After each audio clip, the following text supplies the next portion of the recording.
Saudi अरब और Iran में सिफारती ताल्लुकात की बहाली में किरदार अदा करने के बाद चीन का एक और अहम इकदाम, रूस और यूक्रेन जंग में सालसी की कोशिशें तेज कर दी। मीडिया रिपोर्ट्स के मुताबिक चीन ने रूस और यूक्रेन जंग में सालसी के लिए अपनी कोशिशें तेज कर दी। चीन ने अपना वसी नुमाइंदा यूक्रेन और रूस भेजने का फैसला कर लिया। चीन के सफीर ली हुई 15 मई से यूक्रेन, पोलैंड, फ्रांस, जर्मनी और रूस का दौरा करेंगे। ली हुई रूस के सफीर भी रह चुके हैं।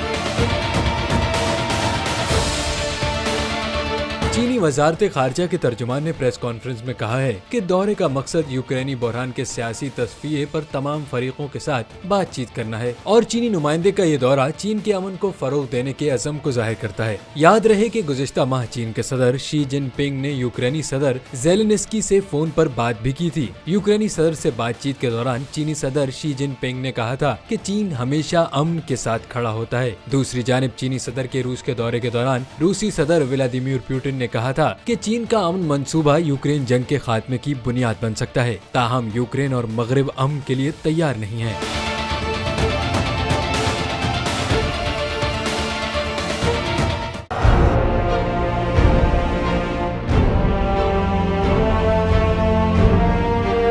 अदालती अहकामात के बावजूद कराची में शुएब शेख के घर को गैर कानूनी तौर पर मिसमार कर दिया गया है। बोल के खिलाफ इंतकामी कार्रवाइयों में तेजी। कराची में को चेयरमैन शुएब शेख का घर गिरा दिया गया। बोल के खिलाफ इंतकामी कार्रवाइयों का सिलसिला जारी है। सिंध हुकूमत की अदालती अहकामात की खिलाफ वर्जी। सिंध हाई कोर्ट का स्टे ऑर्डर नजरअंदाज।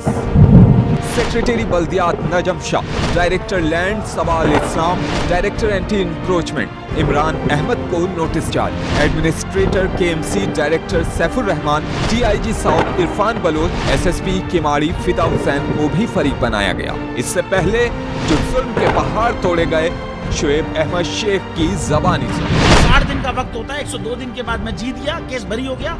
102 दिन के बाद अपील फाइल की, एक्सेप्ट कर ली। नहीं करते ना एक्सेप्ट, खत्म हो जाता ना जुल्म यार। भरी अदालत में मुझे बरी कर दिया, फिर पता नहीं क्या हुआ। 2.5 घंटे बाद का नोट बिफोर, मैं नहीं सुनता ये केस। खड़े रहते अपने फैसले पे, मिट जाता जुल्म। अल्लाह ताला ने बिठाया इस इन कुर्सियों पे इनको यार, ये अल्लाह ताला की तरफ से फैसले करने हैं। तो या तो ये फैसले आएंगे, जुल्म मिट जाएगा, या कौम खड़ी हो जाएगी जुल्म के खिलाफ।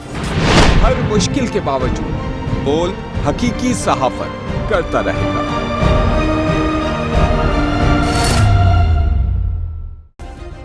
सब्सक्राइब करें और बेल दबाएं ताकि कोई खबर रह न जाए।